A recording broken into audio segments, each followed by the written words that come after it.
அனைவருக்கும் வணக்கம். என் லைஃப்பில் இந்த மாதிரி ஒரு பெயின்ஃபுல்லான ஒரு சுச்சுவேஷனை நான் ஃபேஸ் பண்ணதே கிடையாது. மனசு முழுக்க வலி மட்டும்தான். இந்த சுற்றுப்பயணத்தில் என்னென்ன மக்கள் பார்க்க வராங்க, அதுக்கு ஒரே ஒரு காரணம் தான் அவங்க என் மேலே வச்சிருக்கிற அன்பும் பாசம். அந்த அன்புக்கும் பாசத்துக்கும் நான் எப்பவும் கடமைப்பட்டிருக்கிறேன். அதனால தான் இந்த சுற்றுப்பயணத்தில் மற்ற எல்லா விஷயங்களையும் தாண்டி மக்களுடைய சேஃப்டி, அதில் எந்த காம்ப்ரமைஸும் பண்ணிடக்கூடாதுன்றதுக்காக தான் அது என் மனசில் ரொம்ப ஆழமாக இருக்கும் அந்த எண்ணம். அதனால தான் இந்த அரசியல் காரணங்கள் எல்லாத்தையும் தவிர்த்துட்டு ஒதுக்கி வச்சுட்டு மக்களோட சேஃப்டி மட்டும் மைண்டில் வச்சுக்கிட்டு அதுக்கான இடங்களை சூஸ் பண்ணுறது, அதுக்கான இடங்களை பார்த்து பர்மிஷன் கேட்குறது, போலீஸ் டிபார்ட்மெண்ட்டில் அதை ரிக்வெஸ்ட் பண்ணி கேட்போம்.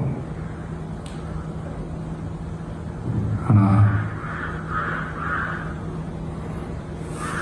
நடக்கக்கூடாதது நடந்துருச்சு. நான் மனுஷன் தானே. அந்த நேரத்தில் அத்தனை பேர் பாதிக்கப்பட்டு இருக்கும்போது எப்படி அந்த ஊரை விட்டுட்டு என்னால் கிளம்பி வர முடியும்?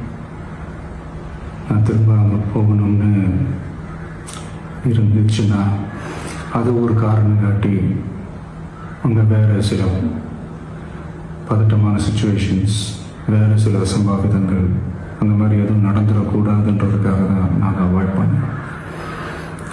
இந்த நேரத்தில் சொந்தங்களை இழந்து தவிக்கிற அத்தனை குடும்பங்களுக்கும் என்னுடைய ஆழ்ந்த இரங்கலை தெரிவிச்சுக்கிறேன். எனக்கு தெரியும், என்ன சொன்னாலும் இது ஈடையாகாதுன்னு எனக்கு தெரியும்.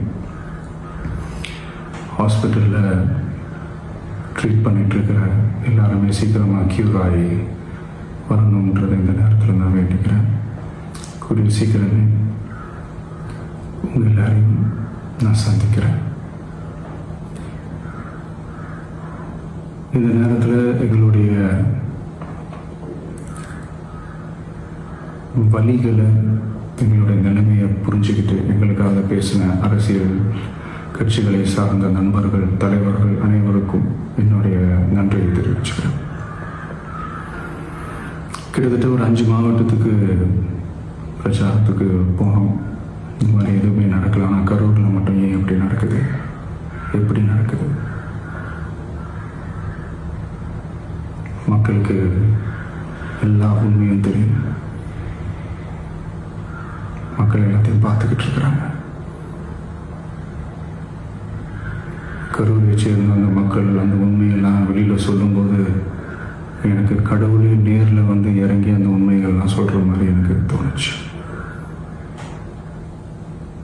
சீக்கிரமே எல்லா உண்மைகளும் வெளியில் வரும்.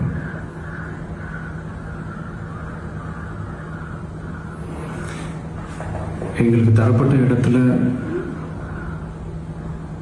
நாங்கள் போய் அந்த ஸ்பாட்டில் நின்று நாங்கள் பேசிட்டோம். அதை தாண்டி எந்த தவறும் எங்கள் சைடில் நாங்கள் எதுவுமே செய்யலை. பட் இருந்தாலும் எங்கள் கட்சியை சேர்ந்த நிர்வாகிகள், தோழர்கள் மேலே எஃப்ஐஆர், அது மட்டும் இல்லை சோஷியல் மீடியாவை சேர்ந்த நண்பர்கள், தோழர்கள் அவங்க மேலே எஃப்ஐஆர்லாம் போட்டு இப்போ பிடிச்சிட்டு இருக்கிறாங்க.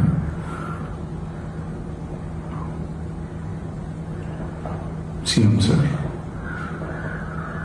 உங்களுக்கு ஏதாவது இந்த பழி வாங்கணும் அப்படின்ற எண்ணம் ஏதாவது இருந்துச்சுன்னா என்ன வேணாலும் பண்ணுங்க. அவங்க மேலே கை வைக்காதீங்க. நான் ஒன்று வீட்டில் இருப்பேன், இல்லை நான் ஆஃபீஸில் இருப்பேன். என்ன வேணாலும் செய்யுங்க. நண்பர்களே, தோழர்களே,